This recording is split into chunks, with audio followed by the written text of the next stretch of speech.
Hey, welcome back, my friend. My name is Danny Dumas, and this is the Earning Title Podcast. This is going to be part 3 of a 3-part series, and this is something that I wish wasn't true. I've talked about getting stronger. I've talked about moving better to become a healthy person, to get ready for summer. In this last one, we're going to talk about diet, nutrition, and food. And there is a fact that I wish wasn't true. I wish I could outwork a bad diet, but the truth is I can't. Eating right, eating healthy is my least favorite part of the health triangle. And unfortunately, especially when it comes to weight loss, it's the most important. And man, that truth hurts because I wanna have lots of bacon. You know, I like Oreo cookies and ice cream, and I want to have that, and I want to have a great body. I want to be super healthy. And unfortunately, the truth is that you have to pay attention to your diet. To live a long, healthy life, you need to maintain a somewhat ideal body weight. And so today we're going to launch into how to live a normal life without being crazy about your diet. And I'm going to start with the most simple thing you can do. And I'm going to come from the frame that I'm assuming you need to lose weight, because nutrition for muscle gain, nutrition for performance is slightly different.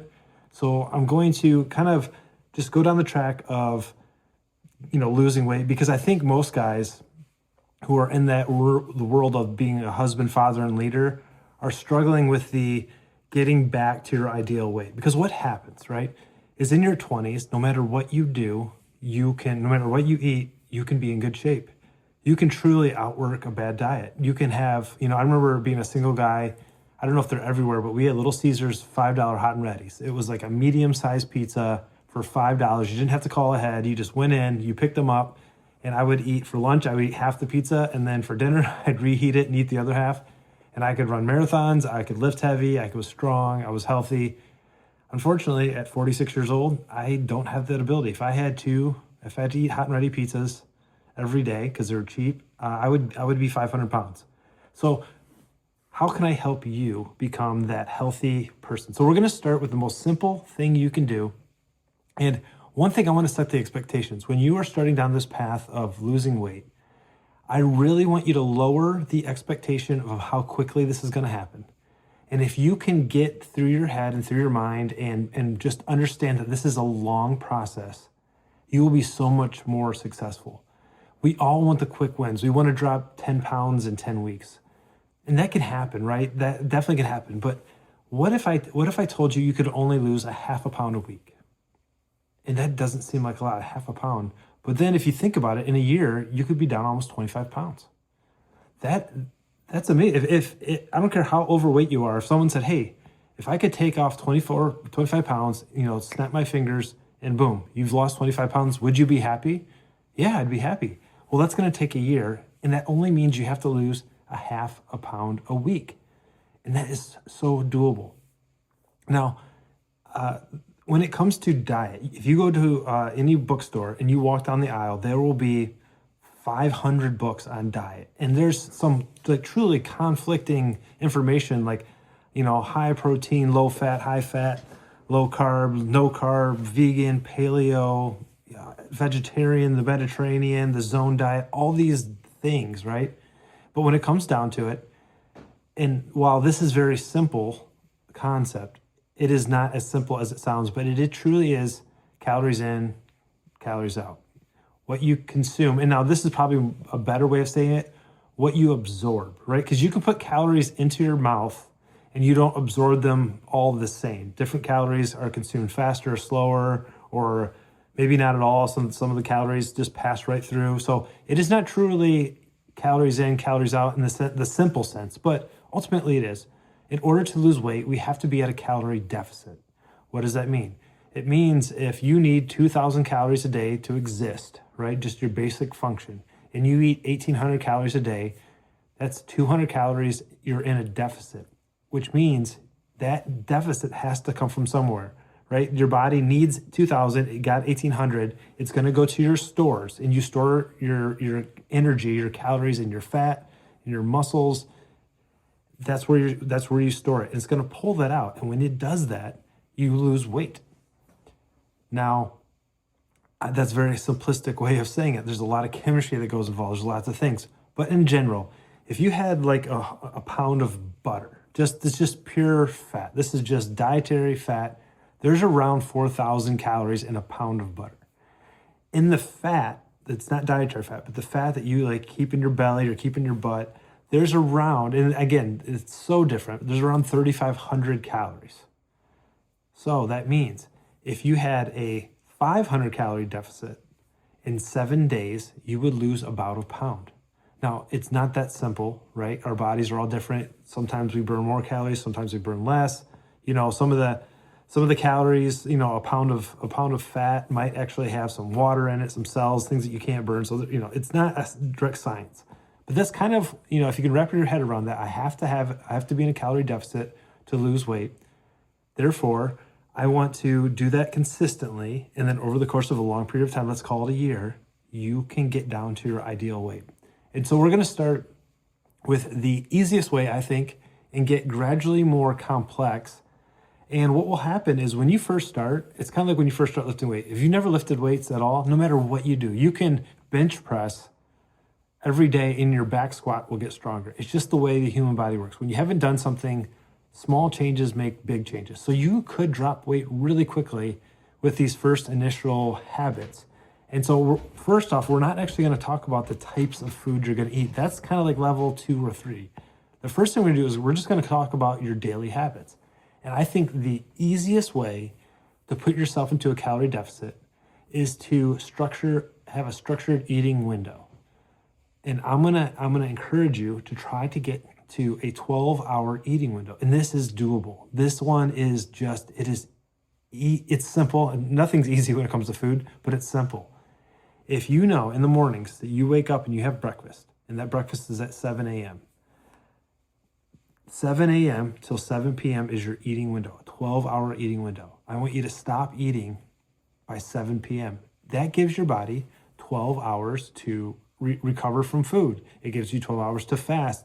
When you start fasting, and I'm literally using the word fasting as in not eating. I'm not talking about the 3-day fast, or I'm not even really talking about intermittent fasting, but you have eating window and you have a fasting window. Getting yourself a 12-hour fasting window allows the fasting chemicals, if you will, to get into your body and start to consume the fat that you're stored as calories, because you need calories to live. And the reason 12 hours works is because you're sleeping for most of that, right? If you stop eating at 7 and you go to bed at 10, that's only 3 hours of your day that you don't need to eat, because you're going to go to bed at 10, you're going to be sleeping. When you wake up, you can eat. And the power of the fasting window is that it forces you not to snack. And that truly that's the magic. It's that I've had dinner, I'm totally full, I don't need any food, I'm watching a show, and then, oh man, the chips would sound good, or ice cream would sound good. So just by eliminating that night snack, you could easily get rid of 200 calories. Eventually, we're going to talk about counting calories and tracking your macros, and it is amazing. Like 2 Oreo cookies, I believe, is like 180 calories. If you had 2 Oreo cookies every night, that was just part of your meal, and you didn't have those 2 Oreos, you've got to your 200 calorie a day deficit, which is about a half a pound a week, just by not having 2 Oreos and by making a hard stop time. In addition to stopping eating at 7 or 6, whatever it is, your 12-hour window, when you're not processing food at night, when you don't have that late night meal, you sleep better. When you sleep better, you produce more testosterone. If you've been working out, the muscles that you're building get stronger, faster, better. When your muscles get bigger, you get higher resting metabolic rate. So giving yourself a window where you just stop eating, which means I'm not asking you to just eat normally. Eat whatever you want, and then stop eating at 7 o'clock. And you're going to do this until you stop losing weight. And now I want you to, I think it's important that as you're starting this process, you're getting on a scale and you're weighing yourself. But I don't care if you gain a half pound, a pound, up and down, up and down. The goal is that on Monday, whatever that weight is, weigh yourself every day just so you can see how you're doing. By the next Monday, you're at least a half a pound lighter. It's on the big scale. If you're freaking out because the scale goes up and down on a daily basis, it's not going to be accurate. If you a gallon of water weighs 8 pounds. So if you drink a gallon of water, you would be 8 pounds heavier. So it's not reflective of that. But by going every single day, you can kind of see the trend, and hopefully that trend is trending down to around a half a pound. And then if you got to that half a pound and you've lost weight, don't do anything different. Eat what you're eating, do the same thing, but just keep that 12-hour window. But at some point, you're going to get to the point where you'll probably stop losing weight. Now we got to do some more things. There's two options. Both are good. You could decrease your eating window to 8 hours. And this would be what I would consider intermittent fasting. So you're going to eat for 8 hours and then you fast for 16. So this might look like you stop eating at 8 o'clock at night and you don't eat until noon the next day. So you skip breakfast. That gives you a larger window of being fasted, which allows your body to, without getting too complicated, stop consuming sugar for energy and start using fat.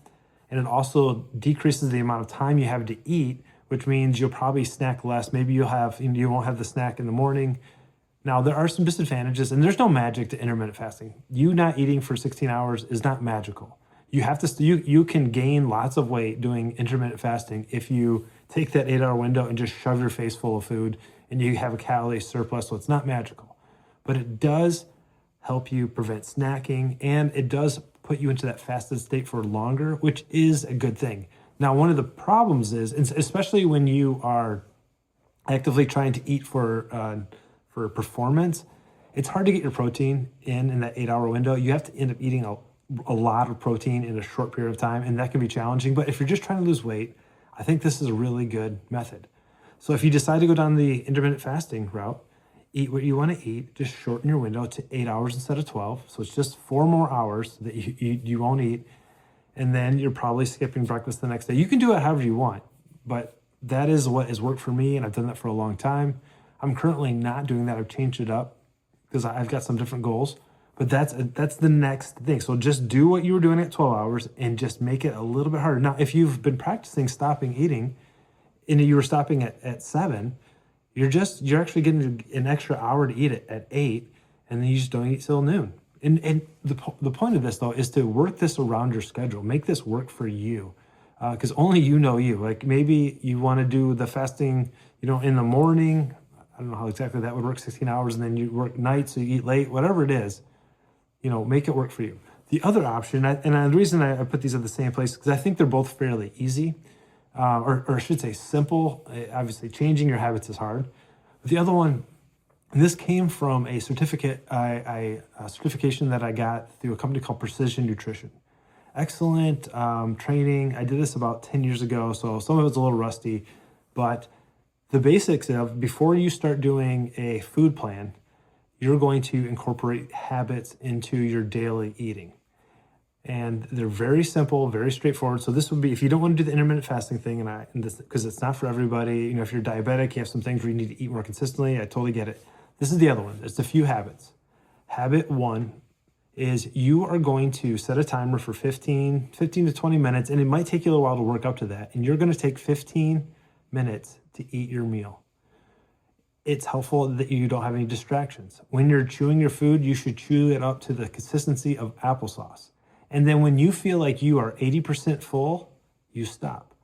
Some of the benefits of this habit are it takes your body about 15 to 20 minutes to have the hormones or the sensing, the feelings, the chemicals that release when your belly stretches to tell your brain, hey, I'm full. So if you can stop after 20 minutes or 15, 20 minutes, give yourself a chance for your stomach to stretch and to send the signal to your brain at that 80% mark. Your brain's going to go, oh, now I'm good because you slowed down. I'm not good at this. This is not a skill I possess. It's not easy for me. I eat fast. I think it's coming from being a fireman. You sit down at the plate and you eat because you don't know when the next time you're going to eat. The tones always go off at lunch and dinner. So I'm not good at this, but I've been suffering from some acid reflux. And so chewing my food excessively, especially that last meal of the day, has really helped. Now, if you wanted to, you could just incorporate this habit. Just do this, maybe a 12-hour window, and then when you're eating, you're going to take 15 to 20 minutes to eat your meal. But there's more habits you can incorporate. Now, the goal is to be sustainable. What can you do? What's the minimum amount you can do? So if you did 12 hours eating and you stopped losing weight, now incorporate this. Slow down, eat till you're 80% full. Cool. There's a few more other habits you can add. Have protein at every meal. Initially, it doesn't matter how much. Just make sure whether it's breakfast, lunch, or dinner or snack that you're eating something with protein in it. Now, Precision Nutrition does something really cool.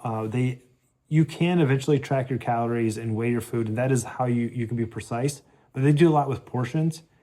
And the way they determine portions based on whether it's fat, carbs, or protein is with your hand.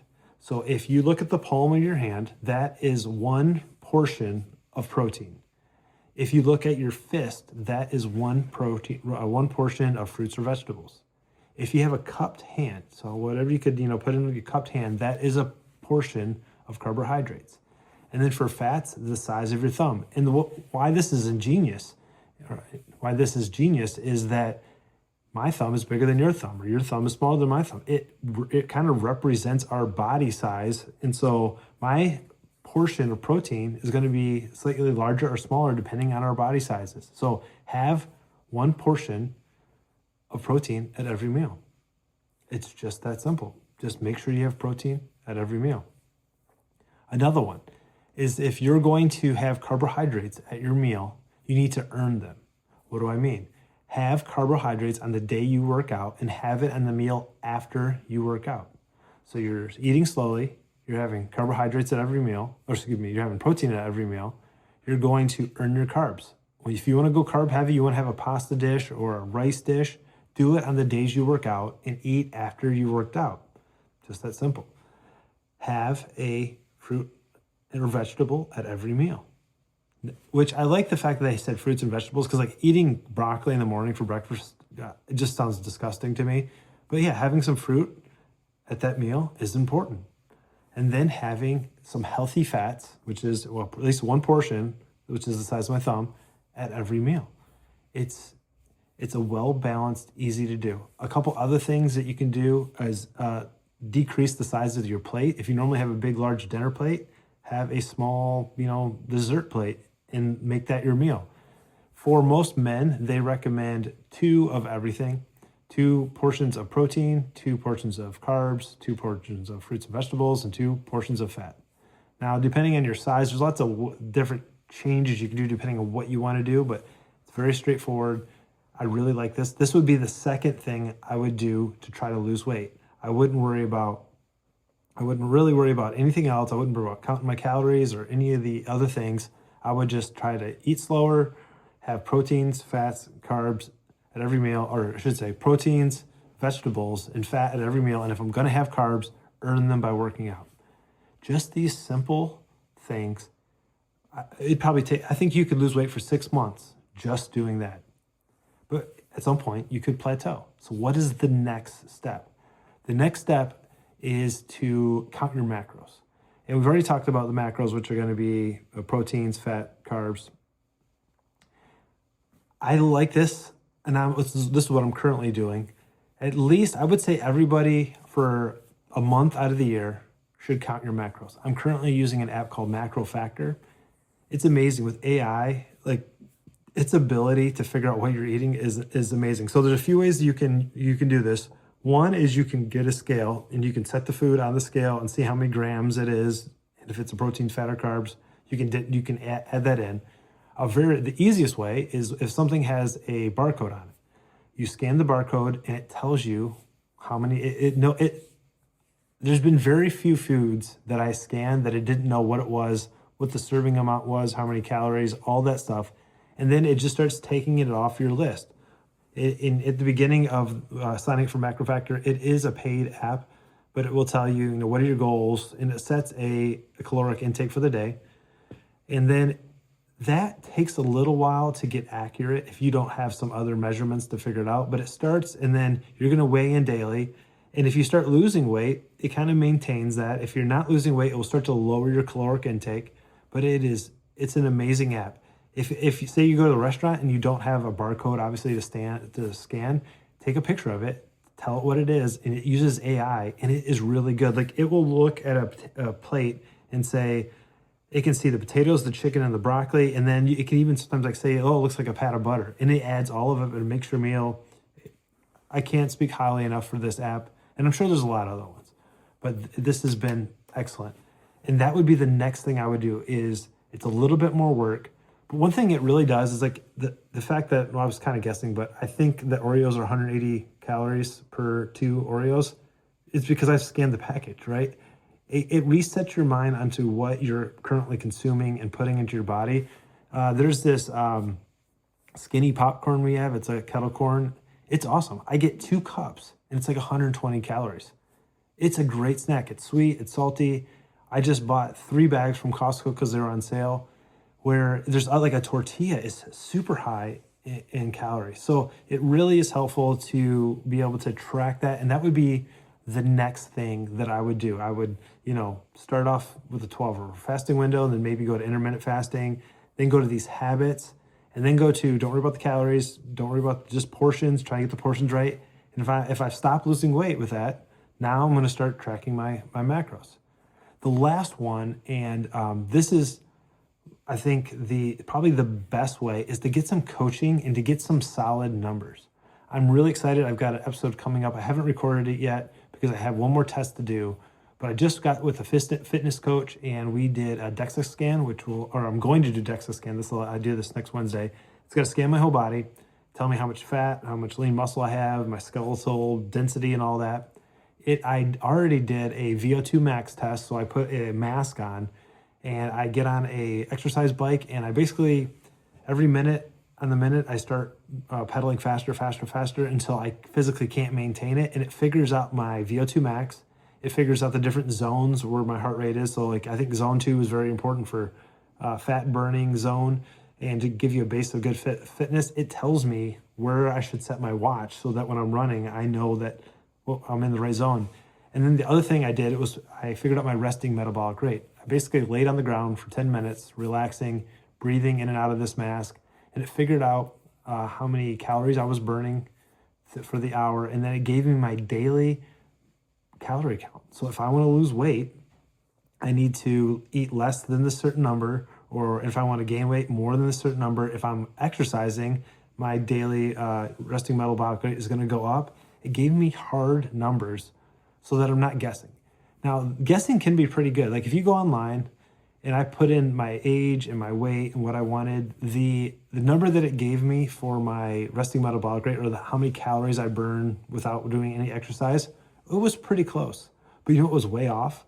Was my zones for my heart rate. I was shocked. I'm going to have this, we're going to have the coach on the podcast. But when I got my results back, I texted him like, hey, is this right? Because it was way different from what I was currently doing. So my training was off. So that would be like the last most important thing that, and this requires money. It requires some commitment. But if you are stuck and you are no longer losing weight, or you think, I just need some accountability, I think this is the next step, is spend some money, get a coach, get tested, get the numbers, and then test, right? Then you can continue to improve, and then you go back and you can see the results. And to me, that's really exciting. I have been on a journey this year trying to get healthier. This is the first time in a while that I've had some expendable money that I could spend on this, and it's been really good. And that's what I want for you. I want you to be living the life that you've always dreamed of. I want you to be that husband that your wife is proud of. That when you go to the beach this summer, you take off your shirt and she's proud of the way you look. And I want you to be proud of the way you look. And while that seems silly, I think it's important. It helps the marriage. Like I want your kids to ask you to go play with them because they know you can. Because some of you listening right now, you know that you can't get on the ground and play with your kids. And that breaks my heart for you. But you can do it. You have the ability to make these. Dude, just try it. Try not to eat for 12 hours. And you're going to sleep for most of it. Start making the change, little changes. Now, something I've been thinking about for quite a while is, I'm coming up on 3 years on this podcast. And I've had the opportunity to interact with some of you. You've emailed me. We've got on the phone together. We've talked. And I've really enjoyed the back and forth. But I've never had a set schedule. I've never had a program. And I think I'm ready for that. I want to offer 3 of you who are listening the chance to work with me one-on-one for 1 month. Now, I'm kind of going to charge for this, but I'm kind of not. I think that the things that are worth doing are worth putting something on the line. So I'm going to be charging $400. We are going to meet online, Zoom call, phone call, 4 times. And then you're going to have unlimited back and forth through text messaging. I'm still trying to figure out the technology of how this is going to work. And this is a test run to see if I can help, and I hope I can. And at the end of the 4 weeks, if you show up 4 times, I will give you all your money back. I want you to be successful. I want to help you. Now, this is who I'm looking for. I'm looking for somebody who can clearly articulate a single problem they want to work with. I've had some guys call me, and there's a lot going on in their life. Some of it I feel like, yeah, I could help you with that. Other things I thought, man, you probably need a counselor. I don't want to be negligent in trying to help you through a situation where I'm not qualified for. So the guys that I'm looking for is I want you to have a very clear problem that you are trying to solve in your life. When we talk, I want you to be able to say, yeah, I'm dealing with this. I don't know how to go forward. Can you help me with a plan? And we're going to come up with that plan.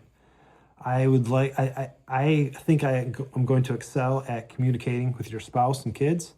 I think I will excel at helping you through a physical, health issues you might be having. I think I could help you with communication and finances. I think I might struggle if you are dealing with heavy addiction to something that's harmful. I don't know if I have the expertise for that. So I'm looking for 3 guys that want to commit to spending $400 with the goal of you showing up, and I'm going to give you that money back for 4 weeks. We are going to be starting this in July, and I'm going to have a link in my show notes to a Google form. It'll be very simple. Your first name, your email, and then what problem it is you think I can help. Fill it out, and I've got a month to start collecting these. In July, I will launch this. We will have our first, we're going to have a couple of meetings. Maybe if you guys are comfortable, the 3 guys that are all doing this, maybe we can all get together and encourage each other. And I think, if this goes well, I think this might be something I do as a service to the guys that are listening. Because when you're doing a podcast, it's very lonely, and you can see me obviously, but you can't see what I'm looking at. It's my basement. I'm by myself.